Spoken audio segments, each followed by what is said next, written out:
While my cousins boasted about their new fortunes, and my brother signed contracts for a beach house in Malibu, I stood there holding a battered briefcase that looked more like trash than treasure. Laughter rippled through the room. My own mother leaned toward my aunt and whispered that Uncle Harold must have gone senile before he passed.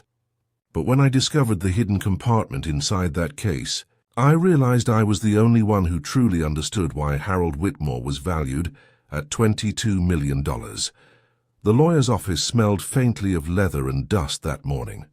Mr. Alden, Harold's attorney, had just finished reading the will, and the room buzzed with greedy excitement.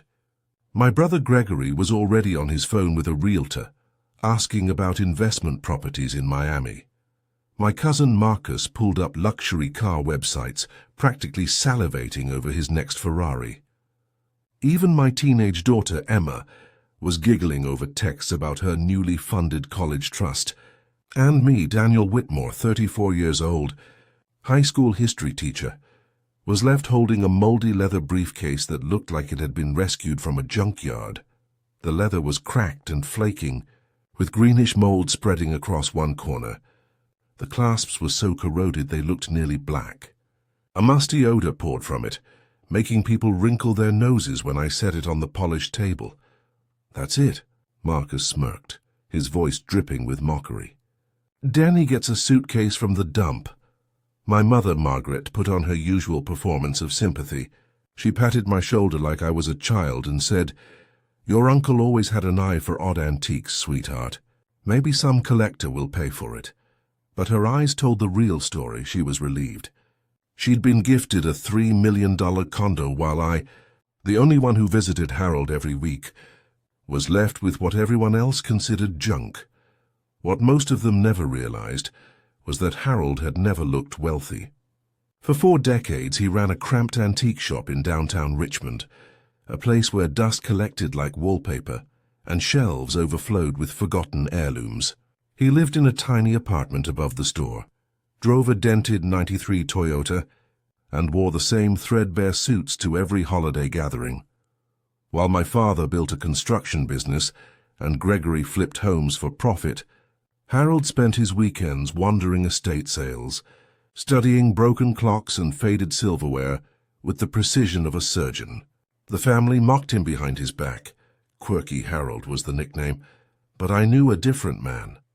He was the uncle who taught me chess when I was 8, who showed me how to distinguish real silver from plated, how to judge furniture by the joints and screws, how to find beauty in what others overlooked. Every Sunday, while the rest of my family went off to champagne brunches, I stopped by Harold's shop with a deli sandwich and coffee. We'd sit among the clutter, and he'd spin stories about the relics surrounding us, about the hands that once held them, and the lives they had touched. 3 weeks before that day in the lawyer's office, Harold had collapsed in his shop. A customer found him slumped over his workbench, magnifying glass still clutched in his fingers. He was 71 years old, and though his life looked ordinary to most, I was about to discover just how extraordinary it truly was. When the paramedics found him, Uncle Harold was hunched over his workbench, examining what looked like a worthless pocket watch. They said he went quickly without pain. At the funeral, the condolences felt more like obligations. Gregory muttered about missing a waterfront showing. Marcus actually stepped outside to take a business call during the service. My mother cried, but I couldn't help wondering if her tears were more about keeping up appearances than grief. She and Harold hadn't spoken in years, not since he refused to loan her money for her condo renovation, so when Mr. Alden called about the will reading, no one expected much. Everyone assumed Harold left behind a few $1,000s at best, probably tied up in clutter nobody wanted. Gregory even joked on the drive over that we'd be paying someone to haul it all away. Then Mr. Alden read the truth. Harold Whitmore, the eccentric uncle who patched his shoes with duct tape, had died with a net worth of $22 million. The room erupted. My mother let out a scream loud enough to echo off the paneled walls. Marcus's face lit up like he'd just hit the lottery. Gregory dropped his phone onto the carpet. In the middle of the chaos, I sat frozen, asking myself how Harold had hidden something like this. I had spent countless Sundays with him, listening to his stories, yet he had never hinted at anything beyond his dusty shop. When Mr. Alden reached my name and said only, "To Daniel Whitmore, Harold leaves the briefcase," silence fell like a curtain. The others turned to me with smirks and barely disguised laughter, as if I were the punchline to Harold's final prank. Uncle Harold was never supposed to be rich. For as long as I could remember, he had been the family oddball. The uncle who scoured estate sales, buying chipped glassware and broken clocks, then hauling them back to his narrow shop in downtown Richmond. While my father built a construction company and Gregory earned a fortune flipping homes, Harold lived in a tiny apartment above the store, surrounded by relics most people considered junk. The shop itself was a labyrinth of forgotten history. Tall clocks that hadn't chimed in decades lined one wall. Glass cases displayed tarnished silver and jewelry that had lost its luster generations ago. The smell of polish, dust, and old wood clung to every inch. Strangers usually stepped inside, wrinkled their noses, and walked right back out. But Harold never seemed to notice. He wasn't chasing customers, he was chasing stories. He'd run his hands along carved wood, like he was feeling the life left in it, or tilt a glass into the light as though it held secrets only he could see. I began visiting him regularly when I was 8. My parents had divorced, and Sundays with Harold became my escape. He taught me to play chess on a battered set he claimed once belonged to a Union general. "History isn't just in books," he told me as he slid a knight across the board. "It's in what people leave behind. Every scratch has a story. Every repair means someone cared." By the time I became a history teacher myself, our Sundays were routine. After church, I'd pick up his usual order from the deli: black coffee, no sugar, and a turkey sandwich with extra mustard. We'd sit among towers of catalogues and auction forms, talking about everything and nothing, while the shop hummed quietly with the weight of forgotten lives. And all that time, I thought I knew him. I thought I understood him. But sitting in that lawyer's office, holding a moldy briefcase while my family drowned in dollar signs, I realized Harold had kept his greatest secret even from me. Uncle Harold used to show me his latest treasures, usually bought for pennies at estate sales, where families were too worn down by grief to haggle. A music box that played a crackling tune from the 1920s, a leather-bound ledger from a shipping company that folded during the Depression, a set of medical instruments from a World War I field hospital. "People think I'm out of my mind," he said once, polishing a brass compass with the care most people reserved for their children. "Your mother especially. Gregory thinks I've wasted my life. But Daniel, I'm the richest man I know. Not in money, at least not the kind they care about, but in stories, in the lives of people who came before us. To the rest of the family, Harold was an obligation. At Christmas, he'd pull up in his beat-up Toyota, wearing the same brown suit he'd owned since the Reagan years, carrying presents wrapped in the Sunday newspaper, because he thought wrapping paper was wasteful. His gifts never fit the recipients. My mother, Margaret, once unwrapped a Victorian letter opener, though she hadn't written a letter by hand in decades. Gregory received a brass slide rule, which he tossed aside with a laugh, muttering that he had apps for that. Marcus once got a rusted Boy Scout compass, ironic, since he relied on GPS and still managed to get lost. Margaret, Harold's younger sister by 10 years, was the harshest critic of all.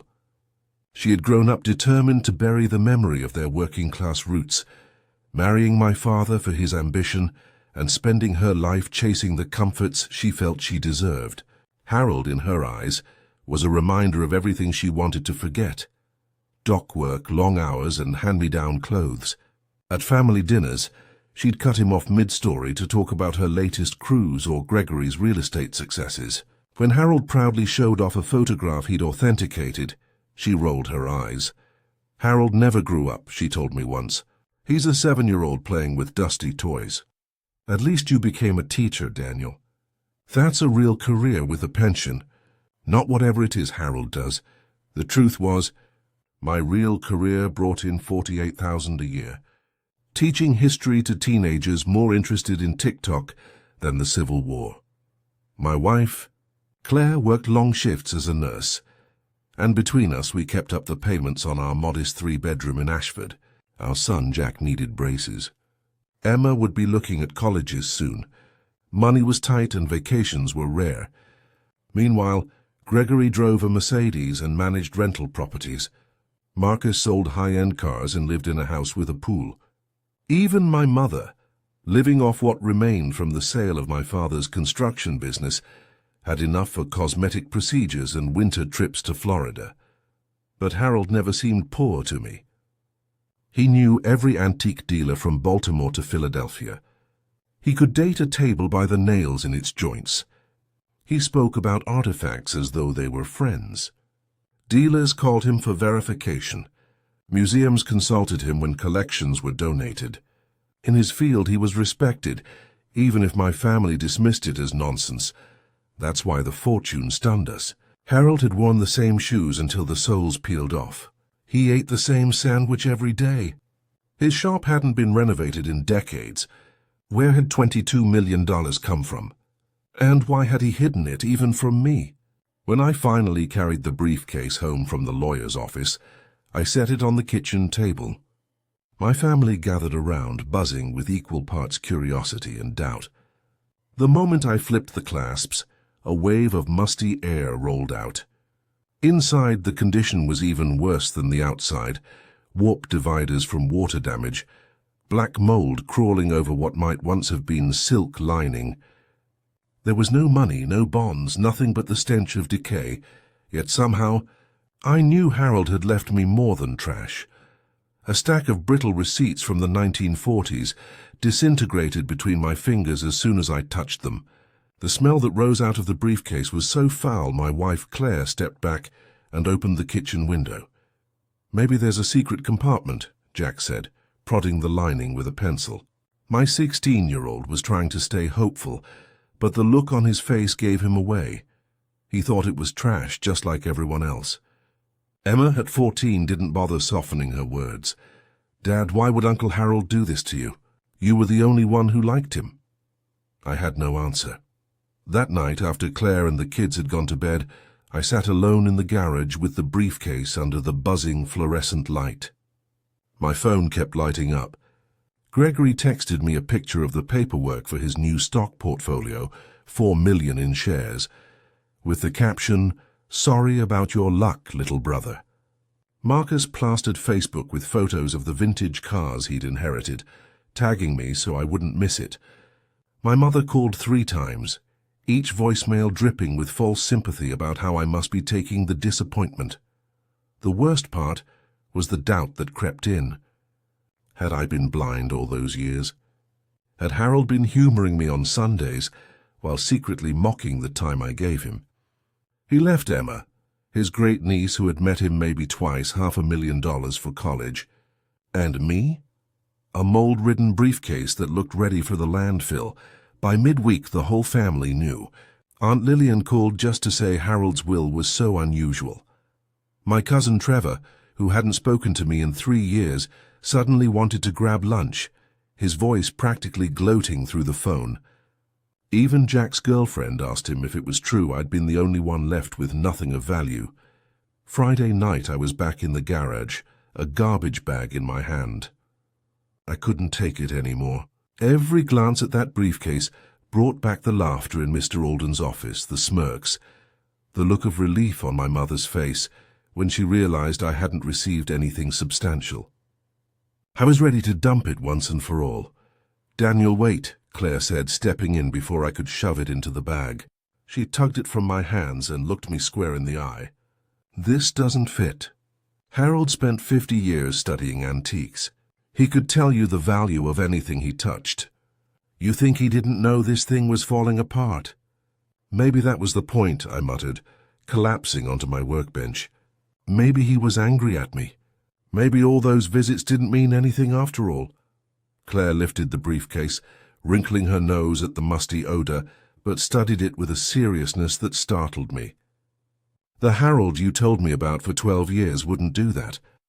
The man who taught you history through objects, who saved every story, who noticed every detail, he had a reason. He always had a reason. She was right. I remembered how Harold once spent 3 hours explaining how a single type of screw could date a chair to the exact decade it was built. He didn't do anything without purpose, so I carried the briefcase back inside, cleared the dining table, and looked at it again, not as an insult, not as trash, but as Harold's student.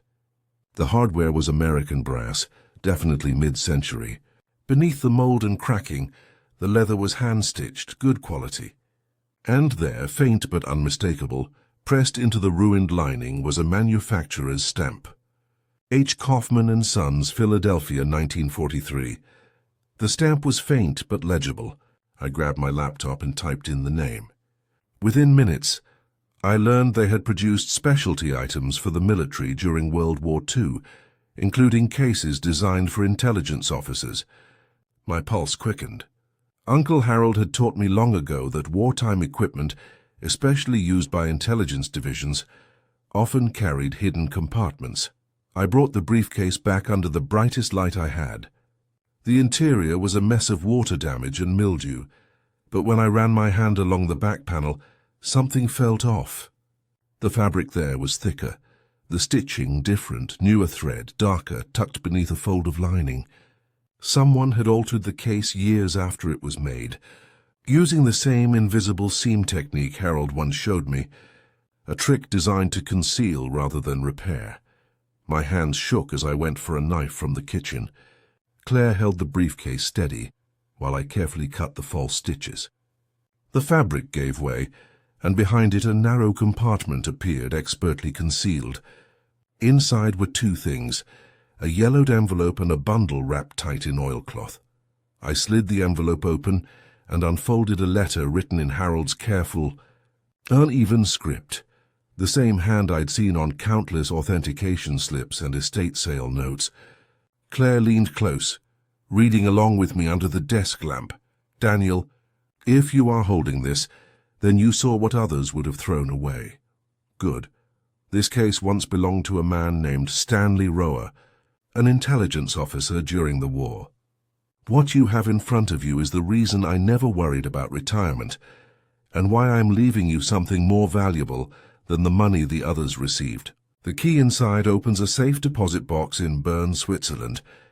The account number is recorded in the journal. Mr. Alden knows nothing about this. It was never part of my estate. It belongs to the case, and now the case belongs to you.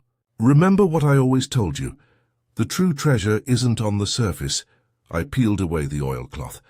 Inside lay a small leather journal, no larger than a passport, and a brass key polished bright despite its age.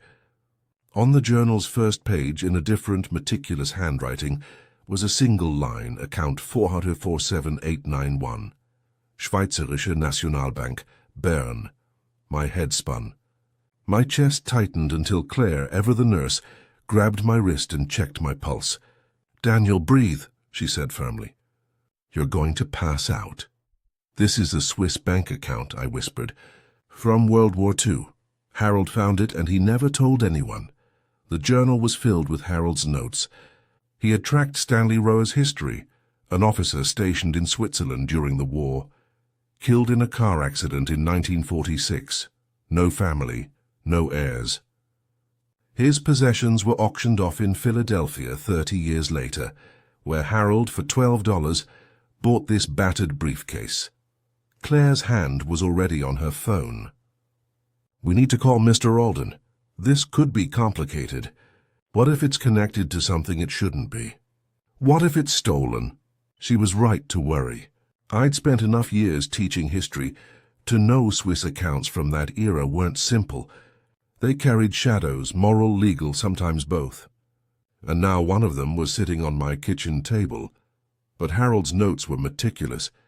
He had dug deep into the life of Stanley Rower, tracing him through military records and archived documents.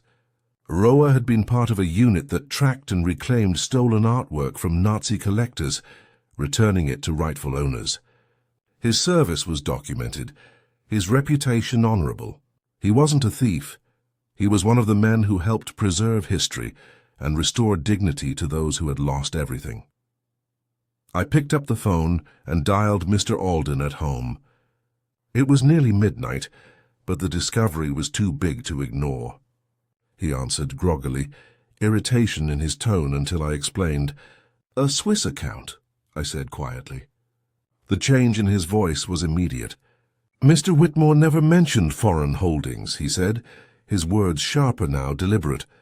"None of this was in the financial documents. Bring me everything first thing tomorrow morning. And Daniel, say nothing to anyone else, not even family." That night sleep never came. Claire and I sat hunched over the kitchen table, reading through Harold's leather-bound journal under the soft glow of the lamp. His research spanned years. He had tracked Roa's wartime service, interviewed men from his unit, even traveled to Switzerland in 1981 to confirm the account existed.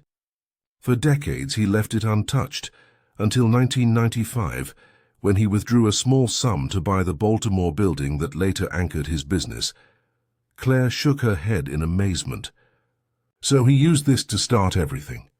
He turned dark money into a clean life." "No," I said, my finger pressing against the page. "Read more carefully. Roa wasn't hoarding stolen wealth. He was compensated by the Allies for what he recovered.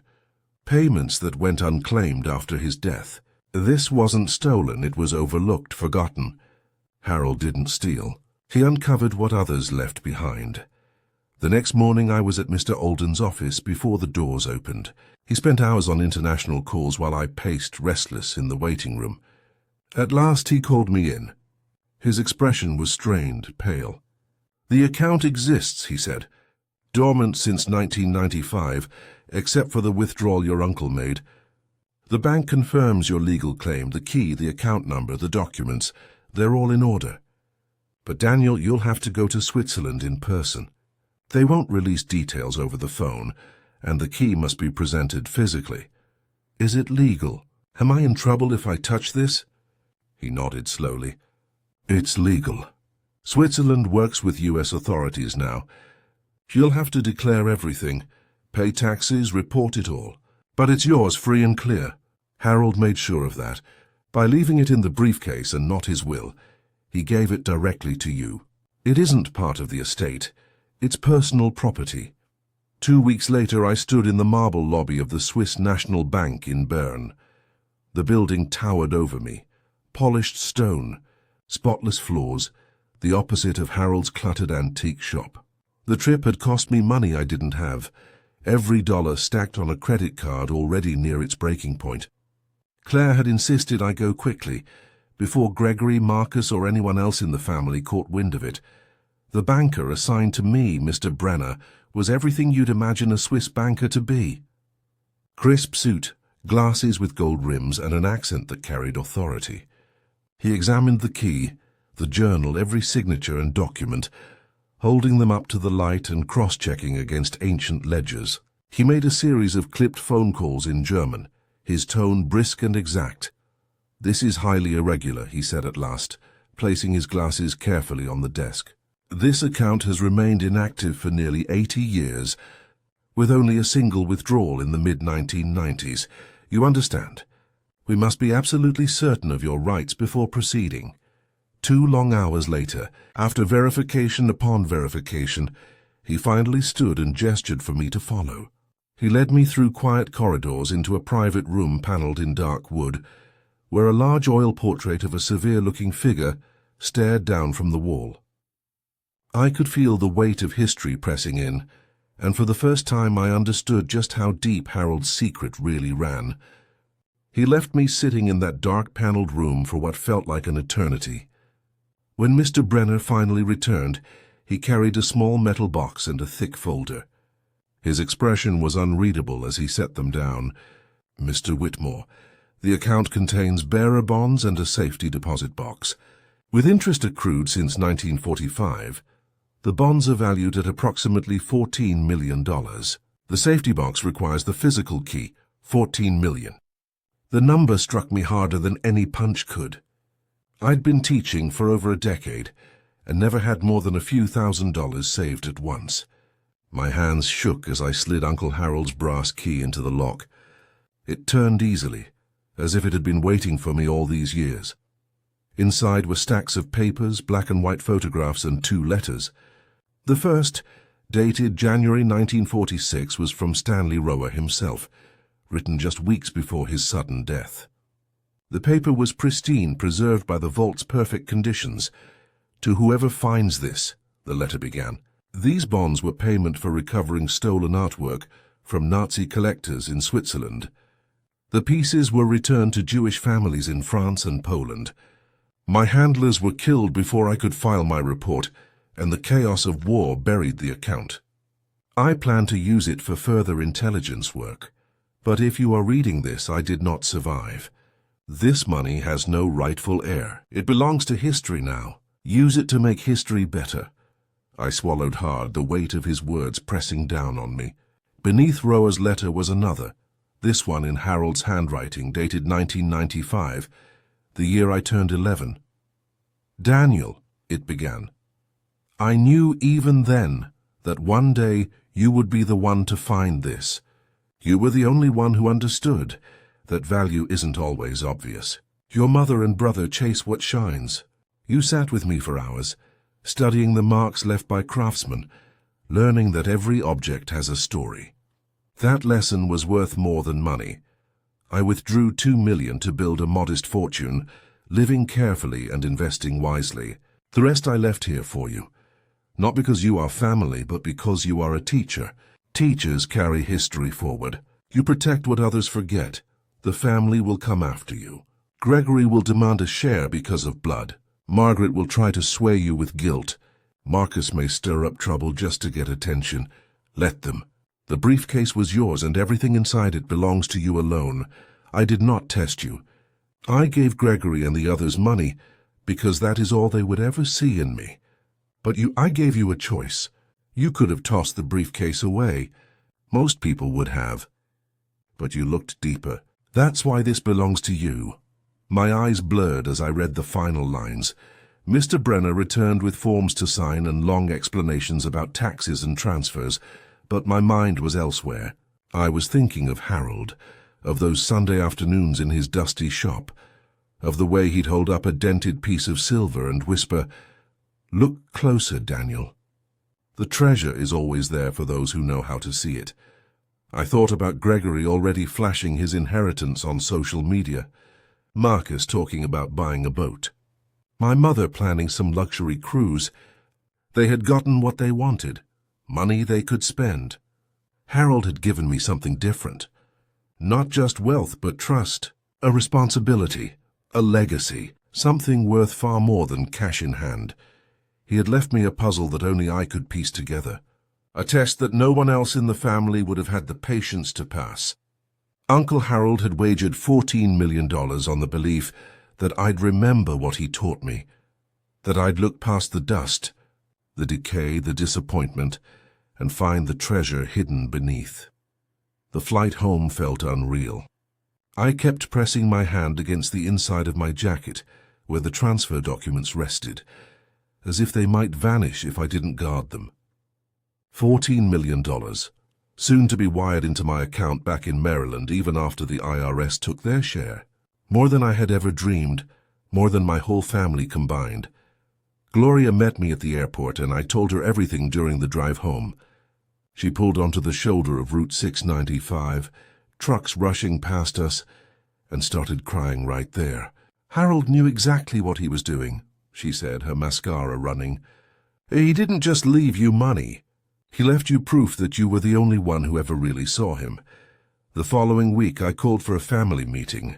Everyone gathered at my modest 3-bedroom home, the same house Gregory had sneered at for its dated kitchen cabinets and single-car garage.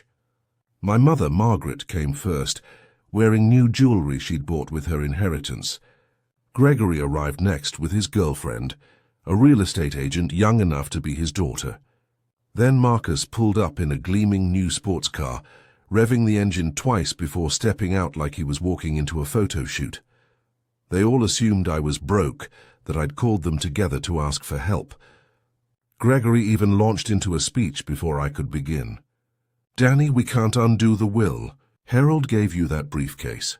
But if you're in a tough spot, maybe I could help you invest what little you have." "You're right," I said, standing in the living room. The old briefcase sat on the coffee table, its worn leather impossible to miss. It was Harold's choice. And that briefcase contained documents for a dormant Swiss bank account worth $14 million. After taxes, the silence that followed was the sweetest sound I'd ever heard. Marcus's grin disappeared. My mother's face drained of color. Gregory's girlfriend whispered, "You're joking, right?" But when I laid the Swiss bank documents on the table, Gregory actually staggered back into a chair. "Here's what Harold wanted me to remember," I continued. "People throw away treasures because they can't see past the surface. All of you saw this briefcase and laughed. You saw Harold as a silly old man clinging to junk. But Harold saw me. He saw that I visited him every Sunday, not for money but because I valued his company. He left me more than wealth. He left me a lesson." Margaret tried to speak, her voice breaking. "Daniel, surely family should mean something." "I'm your mother." "Harold was my brother. Family meant the world to Harold," I answered. "That's why he left you $3 million. More than most people ever dream of. Be grateful." Marcus started blustering about contesting the will, but Mr. Alden, whom I had invited for exactly that reason, shut it down quickly. "The Swiss account wasn't part of the estate," he explained firmly. "It was part of the briefcase itself, like finding cash inside a gifted wallet.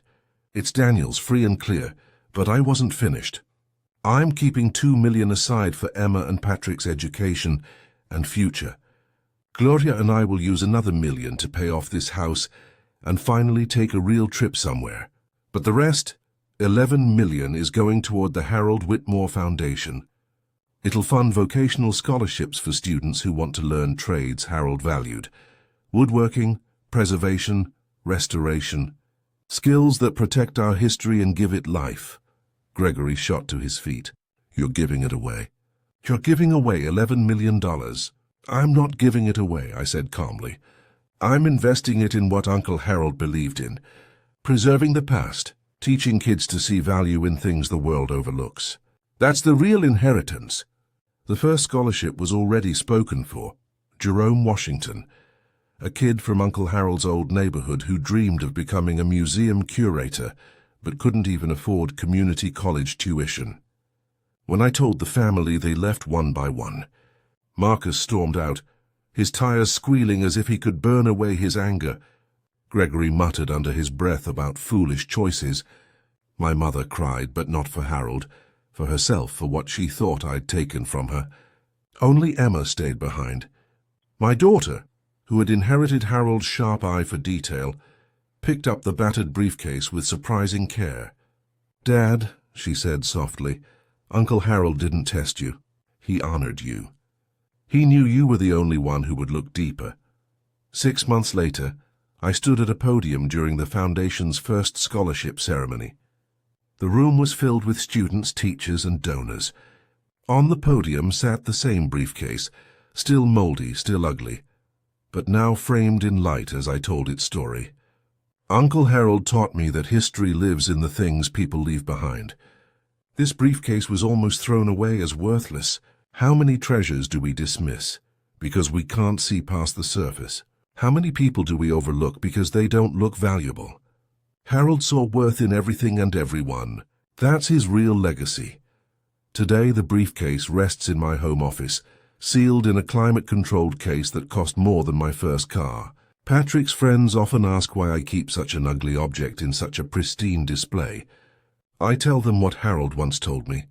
The real treasure is never on the surface. You just have to know how to look deeper. Every Sunday I visit Harold's grave with a cup of black coffee from Gino's Deli and a handful of fresh flowers.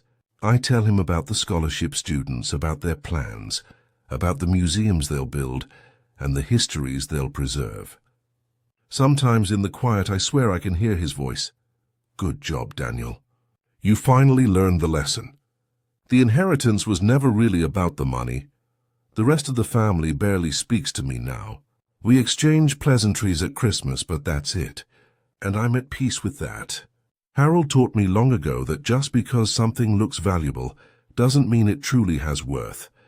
And sometimes the things that look worthless turn out to be the greatest treasures of all.